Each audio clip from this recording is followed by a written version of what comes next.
இன்றைக்கி அண்ணா யூனிவர்சிட்டிக்குள்ளே புகுந்து ஒருத்தர் வந்து பாலியல் அத்துமீறல் செய்கிறான். அதுவும் பார்த்தீங்கன்னாக்கா அந்த பெண் பிள்ளையை அடித்து மிரட்டி வீடியோ எடுக்கிறான். ஆனால் இன்றைக்கி அவங்க அண்ணா யூனிவர்சிட்டி சார்பாக சொல்லப்படுகிறது, தமிழ்நாடு அரசு சார்பாக சொல்லப்படுகிறது, இந்த காலேஜில் எல்லா சிசிடிவியும் வேலை செய்யலை.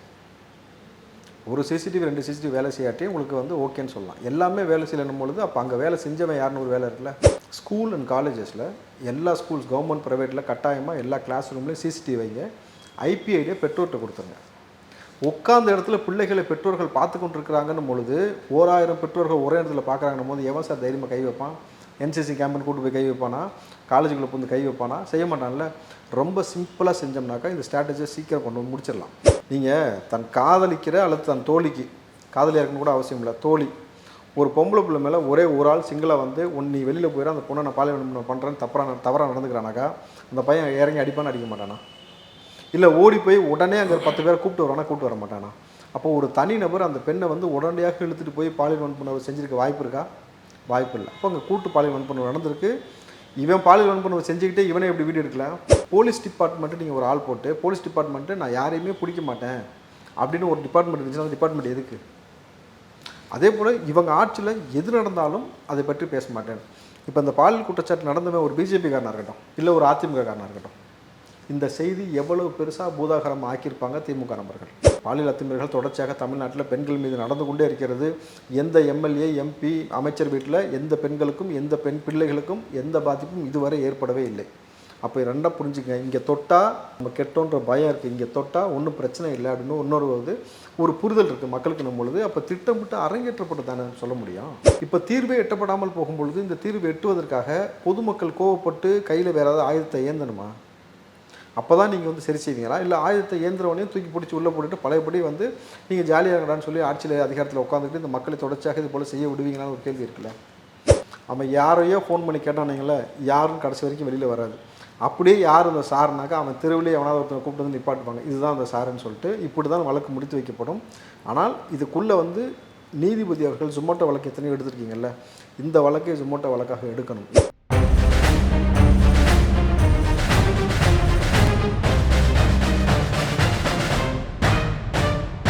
ரெட்ரோலுக்ஸ் நெஞ்சங்களுக்கு வணக்கம். நான் உங்கள் கார்த்திக். இன்றைய பொலிட்டிக்கல் பல்ஸ் நிகழ்ச்சியில் நம்முடைய இணைந்திருப்பவர் ராவுத்தர் இப்ராஹிம் அவர்கள். வணக்கம் சார். வணக்கம் சார். நீண்ட நாளாச்சு உங்களோட ஒரு பேட்டி கொடுத்து, அதனால் மீண்டும் ஒரு நல்ல தருணத்தில் இணைஞ்சிருக்கோம்னு நினைக்கிறேன். எப்படி பார்க்குறீங்க விஜய் அவர்களுடைய இந்த அரசியல் அப்படின்றத எப்படி பார்க்குறீங்க? ஏன்னா வீட்டுக்குள்ளே இருந்தே அரசியல் பண்ணுறாரு அப்படின்ற ஒரு விஷயம் நீங்கள் எப்படி பார்க்குறீங்க சார்? இல்லை இன்றைக்கி வந்து சூழ்நிலை விஜய் முக்கியமாக சார்? வேற என்ன முக்கியமான? ஓகே, புரியுது. சீமான் அவர்கள் வந்து எப்படி பேசுகிறாரு? இந்த இல்லை அண்ணன் 15 வருஷமாக தனியாக தான் நிற்கிறாரு, அது தனியாக நின்று போட்டோம், அது பிரச்சனை இல்லை. ஓகே ஓகே, புரியுது. எது மறந்துட்டேன், சாரி. பாமக வந்து பாஜகவிலேருந்து வெளியே வர தயார், திமுகவோட 15% இந்த இடஒதுக்கீடு கொடுத்துட்டா நாங்கள் வரோம்னு சொன்னாங்க. அந்த விஷயம் இல்லை கடைசி வரைக்கும் இவங்க கொடுக்க போகிறதில்ல, அவங்க சேர போகிறதும் இல்லை. இல்லை வேற என்ன முக்கியமான விவாதம் இருக்குது? இந்த அண்ணா பேர் கொண்டு ஒரு யூனிவர்சிட்டி இருக்குல்ல, அதுக்குள்ளே திமுக காரணம் ஒருத்தர் உள்ளே போயிருக்கான்னு சொல்லி ஒரு பிரச்சனை போயிட்டு இருக்குல்ல. இல்லையே, அந்த மாதிரி விவாதங்கள் கூட எதுவுமே அந்த மாதிரி பேசலையே. விவாதங்கள் எப்படி? இரட்டை இலை சின்னம் முடக்கம் அந்த மாதிரி தானே போயிட்டு இருக்கு விவாதங்கள்லாம். இரட்டை இலை சின்னம் முடக்கம் நீங்கள் ஏதோ புதுசாக சொல்கிறீங்கன்னு நினைக்கிறேன். ஸோ இது வந்து என்ன சொல்கிறதுனாக்கா, நாட்டில் எது முக்கியமான பிரச்சனையோ அதை ஊடகங்கள் வந்து பெருசாக பேசுகிறது கிடையாது, குறிப்பாக விவாதங்களில். ஒவ்வொரு கட்சியை ரெப்ரசன்ட் பண்ணுறேன்னு சொல்லிட்டு அரசியல் விமர்சகன்ற பேரில் எவனோ ஒருத்தர் கட்சிக்காரனாக கொண்டு போய் உட்கார வச்சு அவங்க வந்து பேச விட்டு அதை வந்து இங்கே ஃபயர் பண்ணி போட வேண்டியதை தவிர, இன்றைக்கு யதார்த்தமான பிரச்சனை என்னவோ அந்த பிரச்சனையை களத்தில் உட்காந்து பேசக்கூடிய நபர்களாக இருக்கிறாங்கன்னா இல்லை. இன்றைக்கி அண்ணா யூனிவர்சிட்டிக்குள்ளே புகுந்து ஒருத்தர் வந்து பாலியல் அத்துமீறல் செய்கிறான். அதுவும் பார்த்தீங்கன்னாக்கா அந்த பெண் பிள்ளையை அடித்து மிரட்டி வீடியோ எடுக்கிறான். ஆனால் இன்றைக்கி அவங்க அண்ணா யூனிவர்சிட்டி சார்பாக சொல்லப்படுகிறது, தமிழ்நாடு அரசு சார்பாக சொல்லப்படுகிறது, இந்த காலேஜில் எல்லா சிசிடிவியும் வேலை செய்யலை. ஒரு சிசிடிவி 2 சிசிடிவி வேலை செய்யாட்டி உங்களுக்கு வந்து ஓகேன்னு சொல்லலாம். எல்லாமே வேலை செய்யணும் பொழுது அப்போ அங்கே வேலை செஞ்சவன் யாருன்னு ஒரு வேலை இருக்குல்ல. அப்போ என்ன வேலை செய்கிறீங்கன்னு ஒரு கேள்வி வரும். இல்லை சார், எதற்காக சொல்ல வைக்கிறீங்க? எப்படி கள்ளக்குறிச்சி கள்ளசாராயம் மரணத்தை ஒப்பிட்டு பாருங்கள். அந்த கலெக்டர் என்ன சொன்னார்? இதற்கும் அதற்கும் சம்மந்தம் இல்லைன்னு சொன்னார். அதே போல் இருக்குது. அப்போது யாருக்காகவும் இந்த செய்தி சொல்லப்பட்டிருக்குன்றது ஒரு சந்தேகம் எழுந்துச்சு. இன்றைக்கு அது நிரூபணமாக நிரூபிக்கிற வகையில் 2 செய்தியை ஊடகத்தில் வெளியிடுறீங்க. ஒன்று, பாதிக்கப்பட்ட பெண்ணுடைய பெயர், முகவரி, அந்த எஃப்ஐஆர் காப்பி. எஃப்ஐஆர் காப்பி வந்து எப்படி நீங்கள் வெளியிட முடியும்ன்றதுக்கு லீகலாக எனக்கு ஒரு விஷயம் புரியல. இதை வெளியிட்டதுனால வந்து எவ்வளோ சட்ட சிக்கல் இங்கே உள்ளாக்கப்படும்னு ஒரு விஷயம் இருக்குது. 2வது விஷயம், சும்மா எஃப்ஐஆர் காப்பிக்கே போயிடுவோம். அந்த எஃப்ஐஆர் காப்பியில் அந்த பொண்ணுக்கு வந்து பீரியட்ஸ் இருக்கான், அந்த பொண்ணு வந்து இந்த மாதிரி பாதிக்கப்படல, இந்த மாதிரி தான் பாதிக்கப்பட்டாங்க அப்படின்ற விஷயத்தை வெளியில் சொல்வதற்கான அனுமதி உங்களுக்கு யார் கொடுத்தா? தேசிய மகளிர் ஆணையம் என்ன செய்து கொண்டிருக்கிறீர்கள்? எவ்வளோ பெரிய இஷ்யூ இது வந்து. இதை குறித்து இது வரைக்கும் உதயநிதி பேசலை, அன்பில் மகேஷ் பேசலை, முதல்வர் பேசலை, அக்கா கனிமொழி ட்வீட் போட்டிருக்காங்க. என்ன சார்? ட்வீட் போட்டிருக்காங்க சார். சரி, பாராட்டலாம் சார். கனிமொழி வந்து ஒரு பாராட்டலாம். நீங்கள் வந்து பயங்கரமாக கண்டித்து ட்வீட் போட்டீங்க. ஏன்னா உங்கள் ஆட்சியில் இளம்பதைகள் கண்டிச்செல்லாம் ட்வீட் போடலை சார்.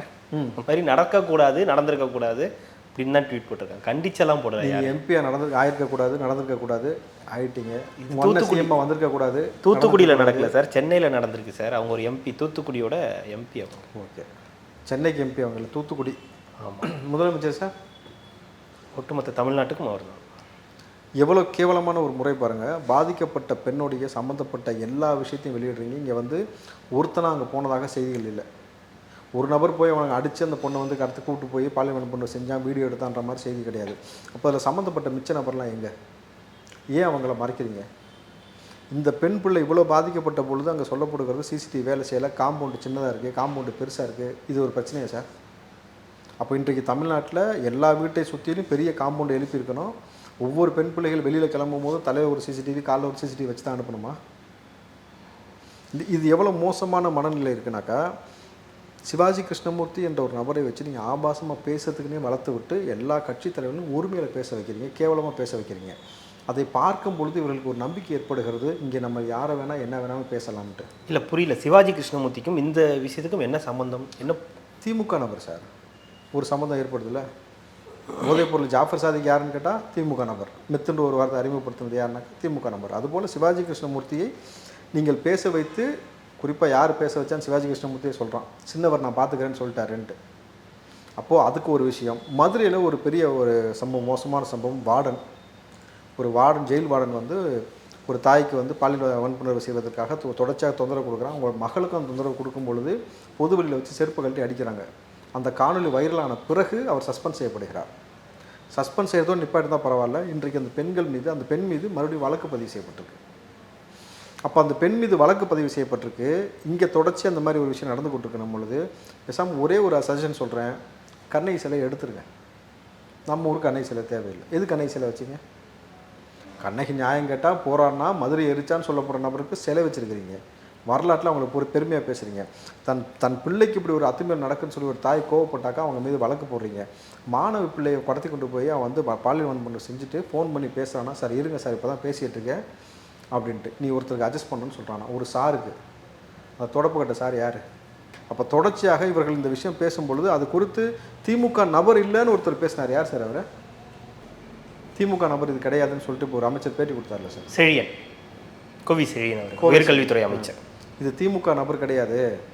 பொள்ளாச்சியில் கூட்டு பாலியல் வன்புணர்வு நிகழ்ச்சி நடக்கும் பொழுது என்ன போனீங்க? நிகழ்ச்சியா? அப்படி தான் அவர் சொன்னார். நிகழ்ச்சி சார், இதெல்லாம் வந்து நிகழ்ச்சி ஏற்பாடு செய்யப்பட்டு செய்கிறது நிகழ்ச்சி. இப்போ அண்ணா யூனிவர்சிட்டியில் நடந்துச்சு இல்லையா, ஏற்பாடு செய்யப்பட்டு எவனோ ஒருத்தருக்காக செஞ்சால் பாருங்க நிகழ்ச்சி. அதுபோல் அது நிகழ்ச்சியாம். உங்களுக்கு பொருத்தி பார்க்க உங்களுக்கு புரியும். ஒரு பாலியல் வன்புணர்வு நிகழ்ச்சின்னு சொல்லக்கூடிய ஒரு அமைச்சர் நம்ம ஊருக்கு இருக்கிறாப்புல. இது நீங்கள் எப்படி பார்ப்பீங்க? எனக்கு இதில் ஒரே ஒரு கேள்வி மட்டும் தான் சார்.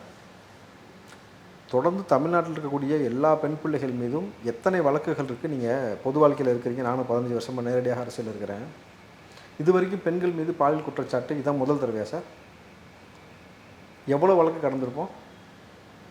லட்சக்கணக்கில் தொடர்ச்சியாக நடந்து கொண்டே இருக்கிறது. இதுக்கு ஏன் தீர்வு எட்டப்படல சார்?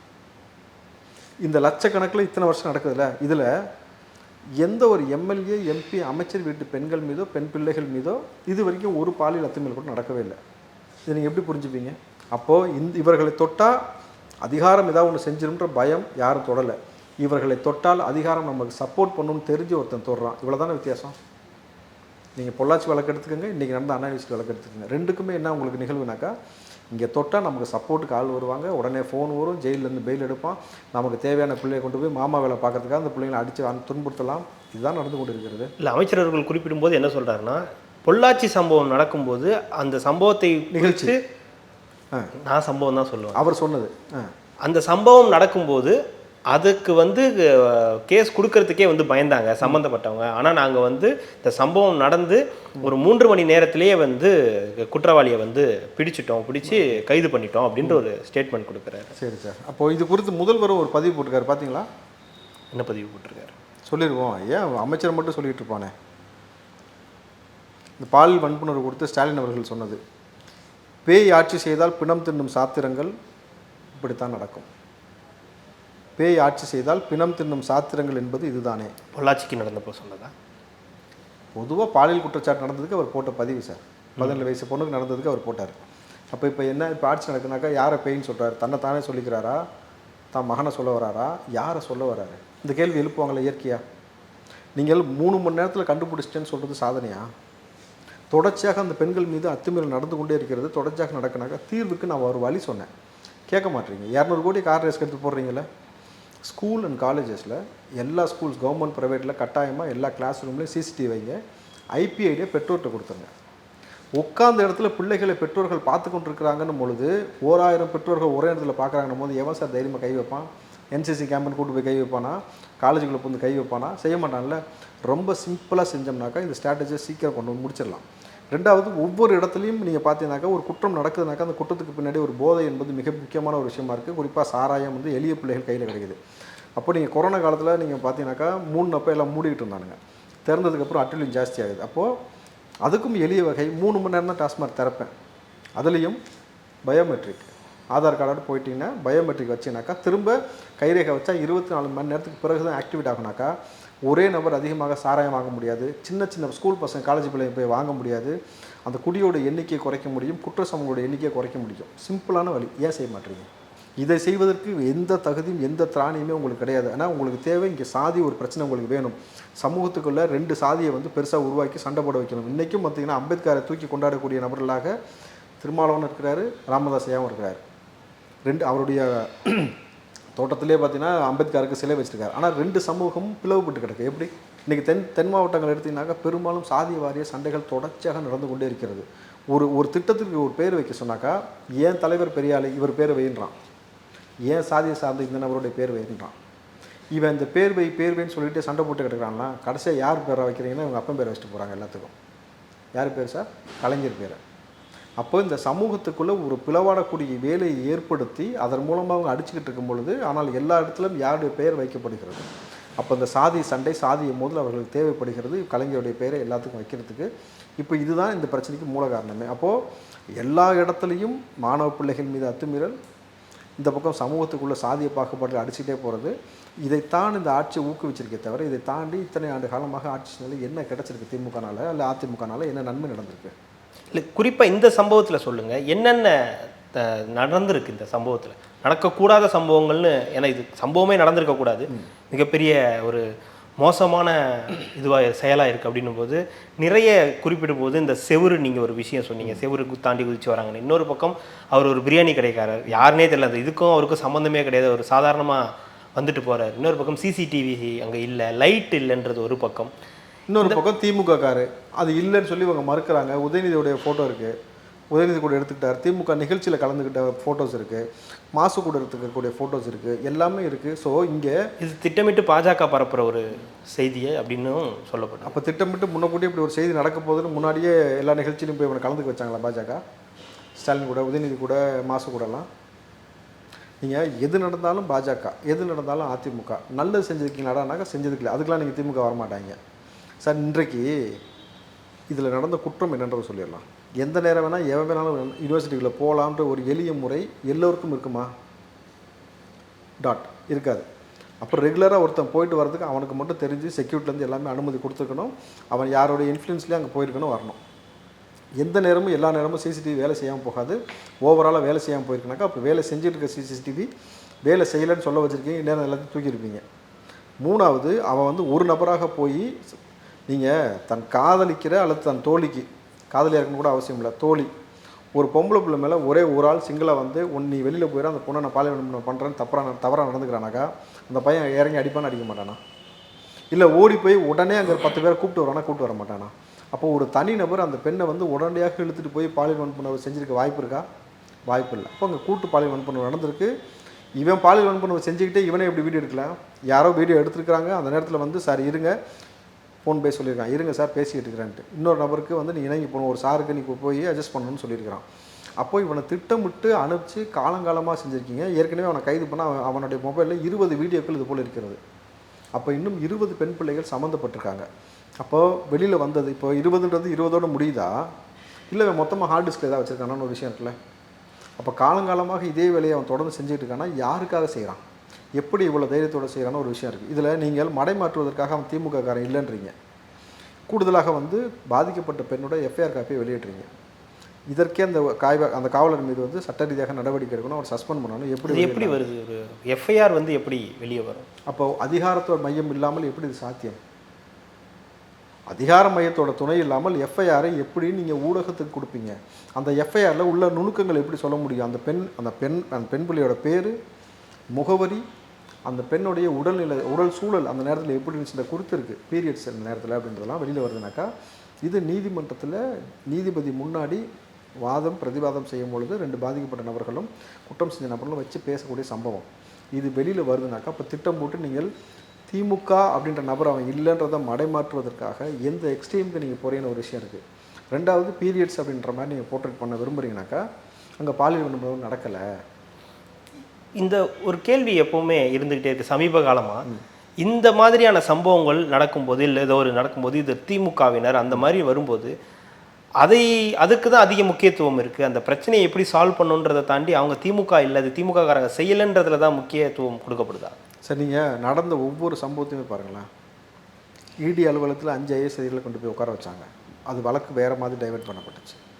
நீங்கள் ஒரு கள்ளக்குறிச்சி கள்ளச்சாரம் நடந்த பொழுது ஒரு ஐஏஎஸ் அதிகாரிகளை பொய் சொல்ல வச்சிங்க, உங்கள் ஆட்சிக்கு களங்கம் இல்லை அப்படின்ற மாதிரி ஒரு விஷயத்தை போர்ட்ரேட் பண்ணுறீங்க.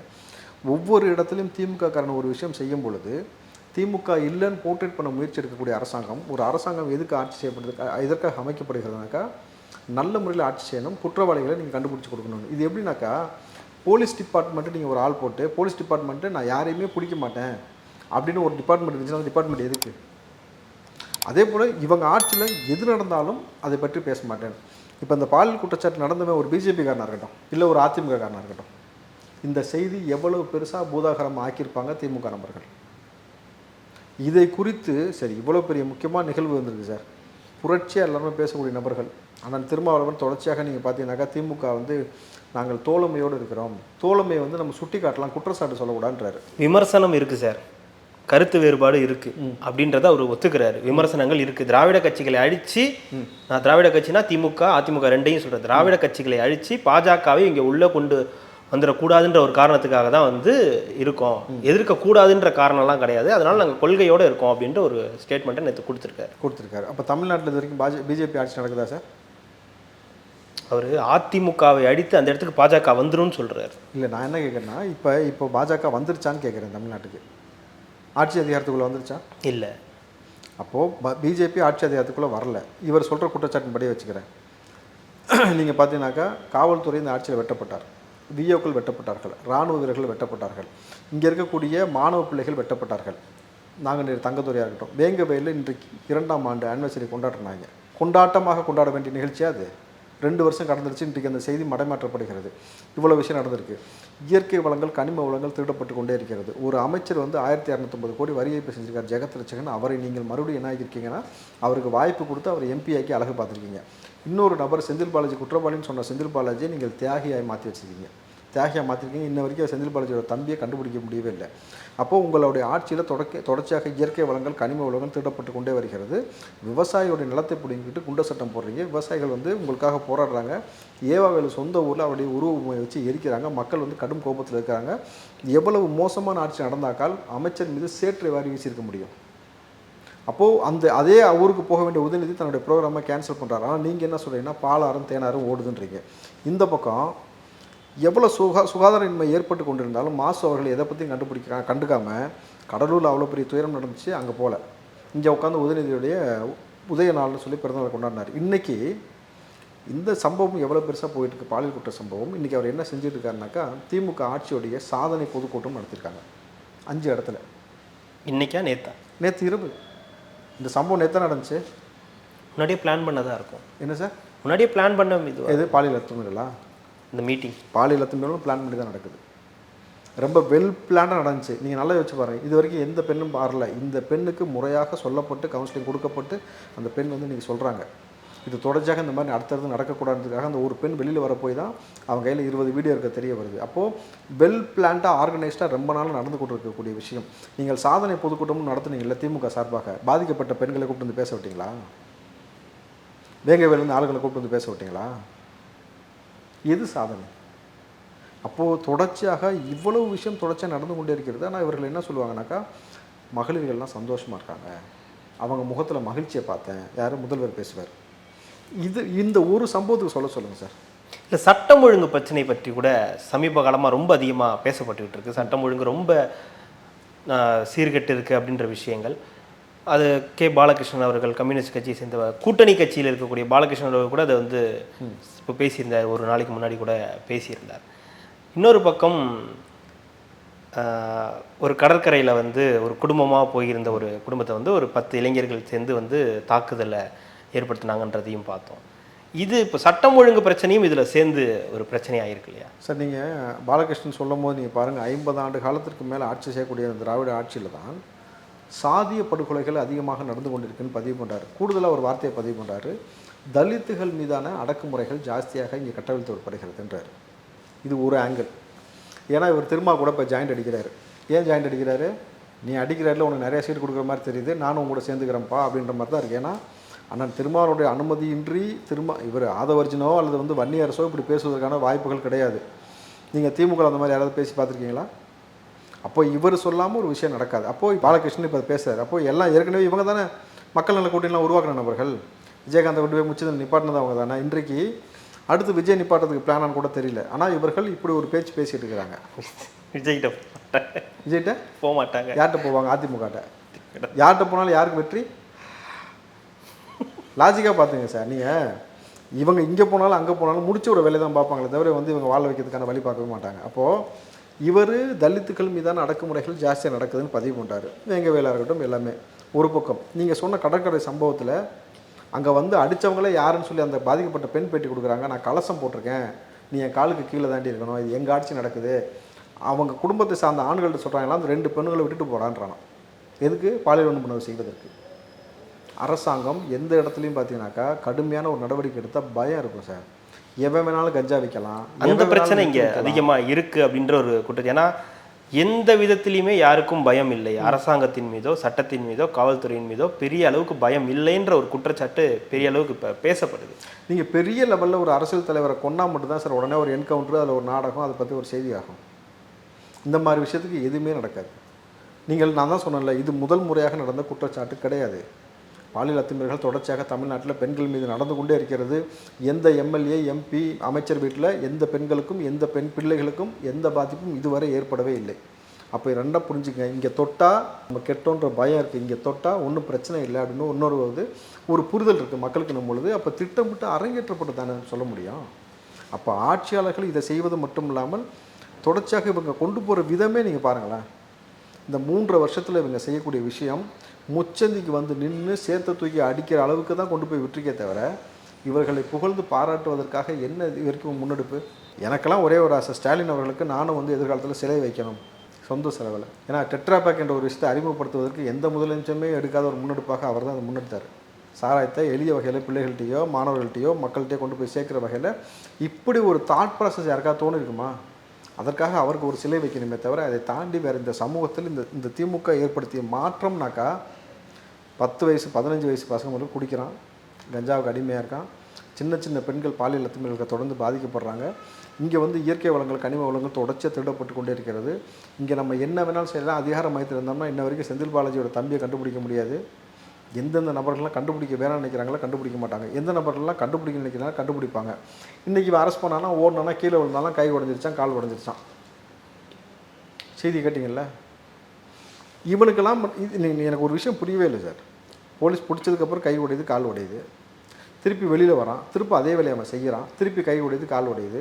இந்த கை உடையிற நாடகம் எத்தனை நாளுக்கு அரங்கேற்றுவீங்க? அப்போது இந்த விஷயத்தை செய்யவே கூடாதுனாக்கா சட்டம் கடுமையாகணும். இல்லைனாக்கா ஒரே விஷயம், சிசிடிவி மூலம் தான் மானிட்டர் பண்ண முடியும். இதுவும் செய்ய முடியலன்னு வச்சுங்களேன், தொடர்ச்சியாக இத்தனை ஆண்டு காலமாக எதையுமே மாற்றப்படாத கட்சி எந்த கட்சி? இந்த கட்சினால் எதையுமே மாற்றத்தை கொண்டு வரலன்னும் பொழுது கட்சியே மாற்றிட்டா. ஆட்சி அதிகாரத்தில் ஏற்கனவே கலைஞருக்கு ஒரு பெரிய ஒரு இழிவான ஒரு விஷயம் நடந்திருக்கு சார். அவர் பெரிய ஆளுமைன்றாங்க அரசியலில். அவரை வந்து எதிர்க்கட்சி வரிசையில் கூட இல்லாத அளவுக்கு விஜயகாந்த் தூக்கி வெளியில் போட்டார். அப்படியே மறைந்தார் கலைஞர் இல்லைங்களா? மறுபடியும் அதுக்கு பிறகு வந்து அதுக்கப்புறம் உள்ள சட்டமன்றத்துக்குள்ளே அவர் வரவே இல்லை. அப்போது இவ்வளோ பெரிய அடி விழுந்த பிறகும் திமுக திரும்ப இதை பயன்படுத்தி நல்ல முறையில் ஆட்சி செய்யணுன்ற எந்த அக்கறையும் இல்லாமல் பிடிஆர் 30,000 கோடின்னு பேசினா ஞாபகம் இருக்கலாம். நீ பிடிஆர் எங்கே இருக்காருன்னு நீங்கள் யோசிச்சு பாருங்கள். அப்போது எல்லாரையும் எந்த இடத்துல கொண்டு போய் வைக்கிறாங்கன்னு ஒரு விஷயம் இருக்குல்ல. அப்போ இந்த வரலாறு திரும்ப எழுதப்படணும் திமுகவிற்கு. அப்போ தானே ஒரு பயம் வரும். இந்த வரலாறு எழுதப்படாமல் நீங்கள் இப்படியே உட்காரும் பொழுது ஒரு பயமே வராது. ஆனால் நீங்கள் என்ன சொல்லுவாங்கனாக்கா, விஜய் வந்து பனையூரில் உட்காந்துட்டு அறிக்கை கொடுக்குறாரு. விஜய் வந்து அது ஒரு வகையான அரசியல் சார். இப்போ அவர் ஒரு பண்ணிகிட்டு இருக்காரு, அது விவாதத்திற்குரிய ஒரு விஷயம் தான். அவர் பனையூர்லேயே உட்காந்து அவருடைய அந்த சிலைகளுக்கு மாலை போகிறதெல்லாம் ஒரு பக்கம் இருந்தாலும் இல்லை. இப்போ இந்த மருத்துவ பிரச்சனை, இந்த மாணவிக்கு ஒரு பிரச்சனை நடந்துச்சு இல்லையா அண்ணா பல்கலைக்கழகத்தில். இப்போ இதுக்கும் அறிக்கை கொடுக்க வேணாம் விஜய், நீங்கள் வாங்க பொது வழிக்கு வாங்க, போக்கிரி படத்தில் அடித்த மாதிரி அடிங்கன்னு சொல்லலாமா? இல்லை, எனக்கு ஒரு ஆசை இருக்குது, நீங்கள் அப்படி வாங்க, நீங்கள் அடிங்க, நான் வேணால் சொல்கிறேன் விஜய்கிட்ட. அவரும் வர தயாராக இருப்பார். வந்தால் நீங்கள் எல்லாம் சரி செஞ்சுப்பீங்களா, அரசாங்கம் காப்பாற்றிப்பீங்களான்னு கேட்குறேன். இல்லை, நான் அதை பற்றி இல்லை. விஜய் அவர்கள் எங்கே வரணுன்றது ஒரு விஷயங்கள், சில விஷயங்கள் பொது வெளிக்கு வந்து தான் ஆகணும். முக்கியமாக அவர் சொல்லக்கூடிய அந்த கருத்து, நான் வந்தால் நிறைய கூட்டம் வரும்ன்ற ஒரு கருத்தை வந்து பல பேரால் வந்து ஏற்றுக்கிறதுக்கு இதுவாக இல்லை. ஏன்னா நீங்கள் எப்படியா இருந்தாலும் களத்துக்கு வந்து தான் ஆகணும், மக்களை சந்தித்து தான் ஆகணும், ஓட்டு கேட்குறதுக்காக நீங்கள் மக்களுக்கு வந்து தான் ஆகணுன்றது ஒரு பக்கம் இருந்தாலும் கூட மீடியாக்கள் தான் கேள்வியாக இருக்குது. மீடியாக்களுடைய வேலை என்னவா இருக்குது? நேற்றைய தினத்துலேருந்து இந்த செய்தியை அவங்க வந்து போடுறாங்க, இப்படி ஒன்று நடந்திருக்குன்ற விஷயத்த போடுறாங்க. ஆனால் அதை பற்றி ஒரு விவாதத்திற்குரிய விஷயமா மாற்றலையே அப்படின்றது கேள்வி. ஏன்னா கலாஷேத்ரா போன்ற விஷயங்கள்லாம் நடந்திருக்கு, அப்போ நம்ம பார்த்துருக்கோம், நிறைய விவாதங்கள் அதை பற்றி நடந்துச்சு. அதுக்கு அந்த நபரை வந்து கைது பண்ணாங்க, பத்மநாபன் நினைக்கிற அவர் பேர், அவர் வந்து கைதெல்லாம் பண்ணாங்க, அதெல்லாம் பெரிய விவாதமாக மாறிச்சு. ஆனால் இதுக்கு ஒரு விவாதம் கூட வைக்காததன் பின்னணி என்னவா இருக்குது சார்? நீங்கள் விவாதம் அப்படின்றது பேருக்கு விவாதமாக போயிடும், தீர்வு எட்டப்படாது. நீங்கள் ஒரு விஷயத்தை மடைமாற்றுவதற்காக தான் விவாதம் இங்கே நடக்கப்படுதுன்னு நான் பார்க்குறேன். நீங்கள் ஒரு விஷயத்தை பெருசாக மடைமாற்றணும்னா இன்னொரு விஷயத்தை வந்து பெருசாக போர்ட்ரேட் பண்ணணும். நீங்கள் நல்லா யோசிச்சு பாருங்கள். ஒரு 15 நாளைக்கு முன்னாடி வரைக்கும் எல்லா தொலைக்காட்சியிலையும் விஜய் விஜய் விஜய் விஜய் விஜய். அதை எப்படி மடைமாற்றமாச்சு? திருமா வச்சு அழகாக அந்த பக்கம் ஒரு மடைமாற்றம். அதுக்கப்புறம் திருமாவும் ஆதவர்ஜன் தான் மிகப்பெரிய வல்லமை பெற்ற நபராக மாற்றப்பட்டார், பெரிய ஒரு ஐக்கானாக. சரி, ஆதவர்ஜன் மாற்றிட்டார், இப்போ திரும்ப வந்துடுச்சு. இப்போ அடுத்து எந்த விஷயம் வெளியில் வந்திருக்கு? இப்போ இந்த விஷயம் போயிட்டுல எழுதி வச்சுங்க, 2 நாளைக்கு கூட இந்த விஷயம் தாங்காது. புரியுதுங்களா? இப்போ இங்கே ஒரு அரசியல் கட்டமைப்பில் தொடர்ச்சியாக மாறி போயிட்டு இருக்கிற பொழுது மக்கள் வெறுப்பின் உச்சத்துக்கு போகும்பொழுது தான் சேர்த்து தூக்கி அடிக்கிறான். இப்போ தீர்வே எட்டப்படாமல் போகும்பொழுது இந்த தீர்வு எட்டுவதற்காக பொதுமக்கள் கோவப்பட்டு கையில் வேறு ஏதாவது ஆயுதத்தை ஏந்தணுமா? அப்போ தான் நீங்கள் வந்து சரி செய்வீங்களா? இல்லை ஆயுதத்தை ஏந்திரவனையும் தூக்கி பிடிச்சி உள்ளே போட்டுட்டு பழையபடி வந்து நீங்கள் ஜாலியாக இருக்கடான்னு சொல்லி ஆட்சியில் அதிகாரத்தில் உட்காந்துக்கிட்டு இந்த மக்களை தொடர்ச்சியாக இது போல் செய்ய விடுவீங்களான்னு ஒரு கேள்வி இருக்குல்ல. இப்போ மீடியாக்கள் திட்டமிட்டு குறிப்பிட்ட நபரை கூப்பிட்டு இந்த உட்கார வச்சுக்கிட்டு, குறிப்பாக சன் டிவிலேன்னு நான் சொல்கிறேன் வெளிப்படையாகவே, அவங்களாம் யாரை கூப்பிட்டு உட்கார வைக்கிறாங்கன்னு நீங்கள் நல்லா பார்த்தீங்கன்னா உங்களுக்கு ரொம்ப இயல்பாக புரியும். திமுகவுக்கு ஃபேவராக ஒரு 3 பேர், அதில் பத்திரிகையாளர்னு ஒரு பேர் இருப்பாங்க, அப்புறம் அரசியல் விமர்சகன்ற பேரில் இருப்பாங்க, அப்புறம் திமுககாரன்னு ஒரு பேரில் இருப்பாங்க, இது கூட நெறியாளரும் சேர்ந்துப்பார். இந்த 4 பேர் சேர்ந்துப்பாங்க. ஒரே ஒருத்தனை உட்கார வைப்பாங்க, அவனுக்கும் அந்த கட்சிக்கு பெருசாக சம்மந்தமே இருக்காது, ஆதரவாளர் அப்படின்ற பேரில். இல்லாட்டி வந்து பிரவீன் காந்தி மாதிரி ஒரு ஆளை கூப்பிட்டு வந்து உட்கார வச்சிட வேண்டியது. புரியுதுங்களா? அவருக்கும் அரசியலுக்கும் என்ன சம்மந்தம் இருக்குது, எவ்வளோ நாள் களத்தில் இருந்தார், என்ன போராட்டிருக்காரு, எந்த விஷயத்துக்குலாம் அவர் போயிருக்காருன்னு ஒரு விஷயம் பார்த்தீங்கன்னா தெரியாது. ரஜினி வந்தால் ரஜினி முன்னாடி போவார், விஜய்க்கு வந்தால் விஜய் முன்னாடி போவார், யாருக்கு முன்னாடியாவது போவார். அந்த மாதிரியெல்லாம் கூப்பிட்டு உட்கார வைக்க வேண்டியது, ட்ரிகர் பண்ணி விட வேண்டியது. அரசியல் தெரிஞ்சவன்ட்ட பேசினா தான் சார் கரெக்டாக போகும். அரசியலே தெரியாதவன்ட்ட உட்காந்துட்டு பேசி ட்ரிகர் பண்ணி விட்டுனா அவன் ஒரு பாயிண்டில் பிடிச்சி நிற்பான், ஒன்றை போட்டு எல்லாம் போட்டு அடிக்க வேண்டியது. இவங்க எல்லோரும் வெற்றின்னு வடிவில் மாதிரி கை தூக்கிட்டு பேச வேண்டியது. இதைத்தான் இன்றைக்கி இருக்கக்கூடிய ஊடகம் அறமாக செய்து கொண்டு இருக்கிறது. எனக்கு ரொம்ப சரி, ஊடகத்தை நீங்கள் சொல்கிறதுனால சொல்கிறேன். ஆதவர்ஜனாவும் மூத்த பத்திரிகையாளர் ஐயா மணி அவர்களும் ஒரு நேர்காணல் செஞ்சுருக்காங்க, நீங்கள் பார்த்துருப்பீங்க. இப்போ ஆதவர்ஜனாவிடம் வந்து கேட்கப்பட்ட கேள்வியெல்லாம் பார்த்தீங்கன்னாக்கா எழுதி கொடுத்தோ வெல் பிளான்டோ கிடையாது. மணிசாருக்கு என்னெல்லாம் தோணுதோ இத்தனை ஆண்டுகால அனுபவத்தின் அடிப்படையில் அவர் கேள்வி கேட்டார். எந்த கேள்விக்குமே ஆதவர்ஜனா இதை கேட்காதீங்கன்னு சொல்லலை, பதில் சொல்லாமல் மழுப்பலை, எல்லாத்துக்கும் பதில் சொல்லியிருப்பார். இதே போல் ஒரே ஒரு நேர்காணல் உதயநிதிக்கும் ஐயா மணி அவர்களும் உட்கார்ந்தாக்கா உதயநிதி பேட்டி கொடுப்பாரா? இதை முதல்ல நீங்கள் விஜய் பேட்டி கொடுப்பாரா, விஜய் வந்து ப்ரெஸ் மீட்டை தாங்குவாரான்னு சொல்கிறீங்கல்ல. ஒரே ஒரு முறை ஒரு கேள்வி கேட்கப்பட்டது சார் உதயநிதிட்ட, என்ன சார் இந்நேரம் வந்து நீங்கள் ஆய்வு பண்ணிக்கிட்டு இருக்கீங்களாக்கா, பொதுமக்களுக்கு தேவையான விஷயம் செஞ்சீங்களானாக்கா இப்போ நான் என்ன பண்ணிகிட்டு இருக்கேன், என்ன பண்ணிட்டு இருக்கேன், சுற்றி பார்த்துட்டு இருக்கேனா அப்படின்னு ஒரு கேள்வி எழுப்பினார். இதைத்தான் நாங்களும் கேட்குறோம், நீங்கள் என்ன பண்ணிக்கிட்டு இருக்கிறீங்கன்ட்டு. அப்போது ஒரு முறை நீங்கள் எழுதி கொடுக்காத கேள்வியை அவன் கேட்ட உடனே உங்களுக்கு கோபம் வருதில்ல. ஒரே ஒரு முறை நீங்கள் தான் அடுத்த டிஎம்கேவோட அடுத்த வாரிசு நீங்கள் தான் அடுத்து கண்டிப்பாக சிஎம் கேண்டிடேட்டாக உங்களை தான் சொல்ல போகிறாங்க எதிர்காலத்தில். நீங்கள் தான் வந்து தமிழ்நாட்டை காக்க பிறந்த பிறவினே சொல்கிறாங்க. இன்பநிதி ஐயா வரைக்கும் போயிடுச்சுல்ல. ஒரு முறை நேர்மையாக அறத்தோடு ஜேர்னலிஸ்ட் மணி கூட நீங்கள் உட்காருங்க பேட்டி. இல்லை ஜேர்னலிஸ்ட் மணி வந்து அவர் வந்து சரியில்லைன்னு சொல்லிட்டு ஒரு பக்கம் இன்னொரு பக்கம் வந்து எவனாவது வந்து இல்லை அவர் அப்படி இப்படின்னு ஏதாவது அவர் மீது குற்றச்சாட்டு சுமத்த விரும்புகிறீங்கனாக்கா என் கூட உட்காருங்க. நான் இது வரைக்கும் தப்புனா தப்பு, சரினா சரி, என் கட்சியாக இருந்தால் நான் இப்படி தான் பேசுவேன். ஒரு முறை நம்ம 2 பேரும் உட்காரலாமா பொதுவெளியில், நேருக்கு நேராக நேர்காணல். எந்த கேள்வியும் நீங்களும் ப்ரிப்பேர் பண்ணி தர வேணாம், நீங்கள் எல்லா கேள்விக்கும் ப்ரிப்பேர் ஆகிக்கிங்க. நான் கேட்க போகுது திமுகவை பற்றியோ, நீங்கள் ஏன் வாரிசாக வந்தீங்கன்றதை பற்றியோ, நீங்கள் ஏன் வந்து குடும்ப ஆட்சி செய்கிறீங்கன்றதை பற்றி நான் கேட்கவே மாட்டேன். 3 ஆண்டு காலமாக இந்த ஆட்சியில் நடந்தக்கூடிய ஆட்சி முறை, ஆட்சியில் நடந்தக்கூடிய பிரச்சனை, ப்ளஸ் அண்ட் மைனஸ், இதை பற்றி தான் பேசுவோம். பேச தயாரான்னு சொல்லுங்கள். அப்போ மணி அவர்கள்ட்ட உங்களால் கேள்வி கேட்டால் எதிர்கொள்ள முடியாமல் நீங்கள் மணி அவர்களுக்கு ஒரு சாயம் பூசுறீங்க. நீங்கள் அவர் இத்தனை ஆண்டு காலமாக அவர் பயணப்பட்டு வந்துட்டுருக்கார் சார். இவர்களுக்கு தேவைன்னா ஒரு விஷயத்தை எப்படி போர்ட்ரேட் பண்ணுவாங்கன்னா, 1984 ஆமாம் 84 நினைக்கிறேன், 84 எம்ஜிஆர் அவர்கள் இறந்து விட்டார்னு சொல்லி கலைஞர் அவர்கள் வந்து ஒரு செய்தியே பதிவு பண்ணியிருக்கிறாரு. கரெக்டுங்களா? உங்களுக்கு ஞாபகம் இருக்கும். என் ஆருயிர் நண்பர் எம்ஜிஆர் இறந்து விட்டார், இவர்கள் மறைக்கிறார்கள், எனக்கு நீங்கள் ஓட்டு போடுங்கள், அவர் உயிரோடு வந்து விட்டால் நான் ஆட்சியை கொடுக்குறேன். இது எவ்வளோ வேடிக்கையான விஷயமா இருக்குது. இவர்களுக்கு தேவைன்னா திமுக எந்த எக்ஸ்ட்ரீமுக்கும் போகும். நீங்கள் மணி அவர்கள் வந்து அவர் சார் வந்து நீங்கள் திமுகவுக்கு புகழ்ந்து முட்டு கொடுத்து பேசிட்டான்னு வச்சுங்களேன், நல்ல ஜேர்னலிஸ்ட்னு வாங்க. அப்படி இல்லைனாக்கா இவர் பிஜேபி சொம்புன்னு வாங்க, இல்லாட்டி வந்து இவர் வந்து காசு வாங்கிட்டான்னு வாங்க. இது மாதிரி ஒரு களங்கம் கற்பிக்கக்கூடிய வேலை தான் இன்றைக்கி நடந்து கொண்டிருக்கிறதோட, ஆட்சி அதிகாரம் 3 வருஷம் நீங்கள் ஆட்சி செஞ்ச பிறகு உங்களை மக்கள் சேர்த்த வாரி இறக்கிறான். உங்களை வந்து பொதுவெளிக்குள்ளே ஊருக்குள்ளே வரவிடாமல் திறத்துறாங்க, கேகேஎஸ் சார் திறத்துறாங்க. உங்களுடைய ஆட்சி எவ்வளோ மோசமாக இருக்கிறது கண்மட தெரிந்த பிறகும் நீங்கள் நல்லாட்சி கொடுக்குறன்றதும், உதயநிதிக்கு உதவி விழா எடுக்கிறதும், உங்களுடைய ஆட்சியை பற்றி சாதனைன்னு சொல்லி ஒரு பொதுக்கூட்டம் நடத்துவதற்கும் கேவலப்படணும், வெக்கப்படணும். ஆனால் எதுவுமே உங்களுக்கு இல்லை சார். உங்களை ஓட்டு போட்டதுக்காக எங்களை நாங்களே செருப்படுத்தி அடிச்சுக்கணும் போல தான் இருக்குது எங்களுக்கு. அதை தாண்டி வேறு என்ன செய்ய முடியும்? ஆனாலும் ஒரு விஷயம், வரலாறு கற்பித்தது ஒன்று தான் சார். முசோலினி எப்படி, ஹிட்லர் எப்படி, பக்கத்தில் இருக்கக்கூடிய இலங்கை எப்படி, இதெல்லாம் வரலாறு. நீங்கள் அப்படி ஒரு காலம் இங்கே நடக்கும்னு நினைக்கிறீங்கனாக்கா, தமிழன் போர்க்கலை தெரிஞ்சவன், தமிழன் வந்து சுயமரியாதை கொண்டவன், அவனுடைய ஒட்டுமொத்த வாழ்நாளில் சம்பாதிச்ச ஒட்டுமொத்தத்தையும் ஒரு பெருமலைக்கு பலி கொடுத்துட்டு சோத்து கையேந்த நிலைமைக்கு அவன் நிற்க விட்டதோடைய கோபம் தான் உங்களை வந்து சேர்த்து தூக்கி அடிக்க வச்சுது. நீங்கள் அது வரைக்கும் எல்லா அக்கிரமத்தையும் பொறுத்துக்கிட்டாங்க. ஒரே ஒரு எளிமையான கேள்வி கேட்டு முடிச்சிருவோம். மோடி அவர்கள் நாடு நாடாக போனார், 10 வருஷத்துக்கு மேலே இருக்கிறாரில்ல. இப்போது எல்லா நாட்டுக்கும் போகிறாரு, முதலீடை ஈர்த்து கொண்டு வரேன்றாரு, பல ஆயிரம் கோடி முதலீடு இந்தியாவுக்கு வருதுன்றாரு. ஸ்டாலின் அவர்களும் இந்த 3 வருஷத்தில் 3 முறை 3 நாட்டுக்கு போயிருக்கார். ஸ்பெயின், துபாய், இந்த மாதிரி போயிட்டு வந்திருக்காரு. இவரும் சொல்கிறது என்னென்னாக்கா, பல ஆயிரம் கோடி நான் வர்த்தகமாக உள்ளே கொண்டு வந்திருக்கேன் முதலீடான்ட்டு. 2 பேருமே பல ஆயிரம் கோடி உள்ளே கொண்டு வந்திருக்கீங்கனாக்கா, மக்கள் மீது வரிச்சுமை கூடணுமா குறையணுமா? குறையணும். மக்கள் மீதான வரிச்சுமை இங்கே கூடிக்கிட்டே போகுது. அப்போ பல ஆயிரம் கோடி வந்துச்சா வரலையா? பல ஆயிரம் கோடி உங்கள் அக்கௌண்ட்டுக்கு வந்துச்சா மக்களுக்கு வரலையா? எனக்கு ஒரு பிரச்சனைனா நான் என் காசை எடுத்து செலவு பண்ணுறதுக்காகத்தான் நான் பேங்க்கில் காசு போட்டு வைக்கிறேன். அதே போல் தான் எங்களுக்கு ஒரு பிரச்சனை வந்துச்சுன்னா மக்களுக்கு நீங்கள் பணத்தை எடுத்து செலவு பண்ணுறது தான் நாங்கள் வரி கொடுத்து வைக்கிறோம். ஆனால் எங்களுக்கு ஒரு பிரச்சனை வரும்போது நிர்கதியாக நிற்க விடுறீங்க. எங்கள் மீது தொடர்ச்சியாக வரிச்சுமை ஏறிக்கிட்டே போகுது. உங்கள் மகன் விளையாடணும்னு ஆசைப்பட்டாக்கா 200 கோடி தூக்கி கொடுக்குறீங்க, கார் ரேஸ் விளையாடுறாரு. ஆனால் பொதுமக்களுக்கான எந்த நன்மை ஏறல, தொடர்ச்சியாக எல்லா வரியும் பல மடங்கு ஏற்றி வச்சுருக்கீங்க பொழுது. இப்போ சமயமாக பாப்கார்னு கூட வரி சார். அதில் உள்ள அரசியல் உங்களுக்கு ஏதாவது புரியுதா? நீங்கள் கிராமப்புறங்களில் பிளாஸ்டிக் மூட்டையில் பாப்கார்னை கட்டி வச்சுட்டு 10 ரூபாய்க்கு கவர் போட்டு விற்றுக்கிட்டு இருப்பான். எளிய பிள்ளைகளுக்கு ஊட்டச்சத்து மிகுந்த உணவு வந்து எப்பயுமே கிடைக்க விடாமல் எட்டாக்கனியாக மாற்றக்கூடிய ஒரு வேலையை ஒரு அரசாங்கம் தொலைநோக்கு பார்வையில் திட்டமிட்டு கார்ப்பரேட்டுக்காகவும் அந்த அதான் சொல்லுவாங்கல்ல மருத்துவ மாஃபியா, இவர்களுக்காக இங்கே செஞ்சுக்கிட்டு இருக்கிறாங்க. 50 காசுக்கு 1 ரூபாய்க்கு வாங்கின கடல மிட்டாய் இன்றைக்கி வந்து 5 ரூபாய் ஜிஎஸ்டி வரி போட்டதுனால.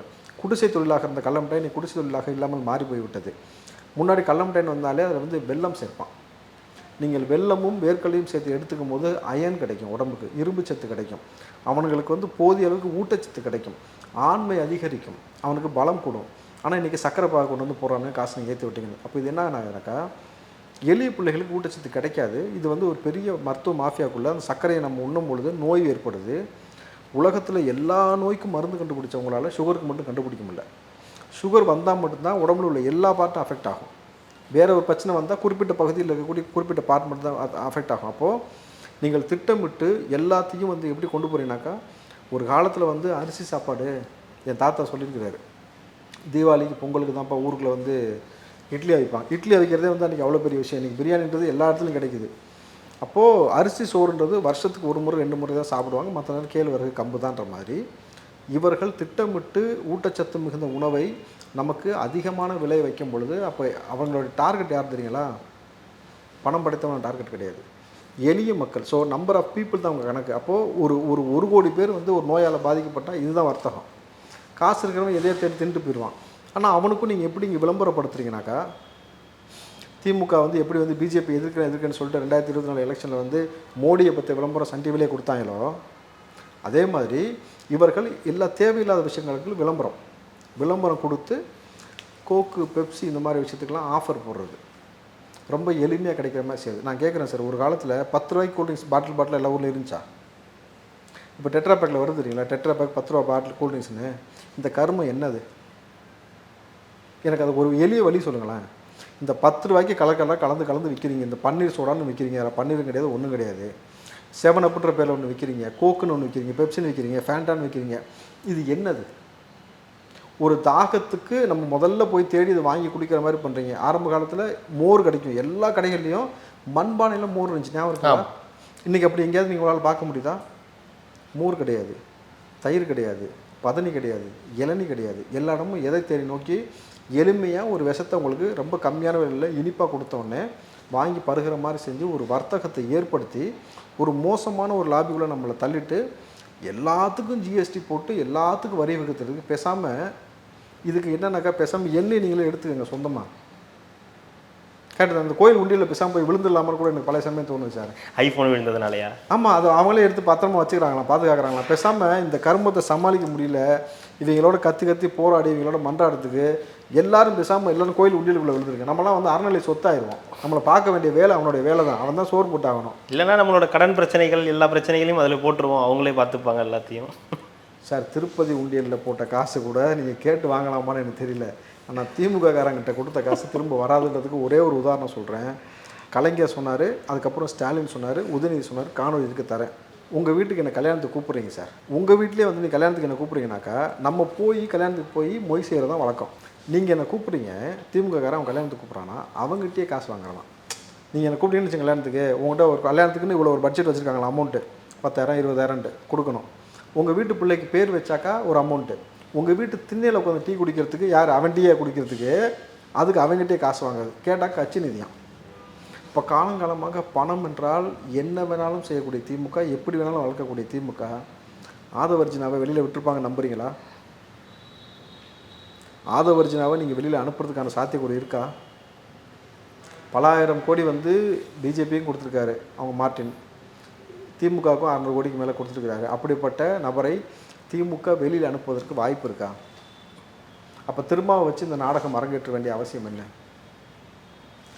ஸ்ட்ராட்டஜிக்கலாக நான் எல்லாமே வியூ பண்ணுறேன், ஸ்ட்ராட்டஜிக்கலாக நான் கொடுக்குறதுலாம் நான் வல்லமைன்னு ஆதவர்ஜன் பதிவு பண்ணுறாரு. எனக்கு பதவி வேணான்றதை பதிவு பண்ணுறாரு.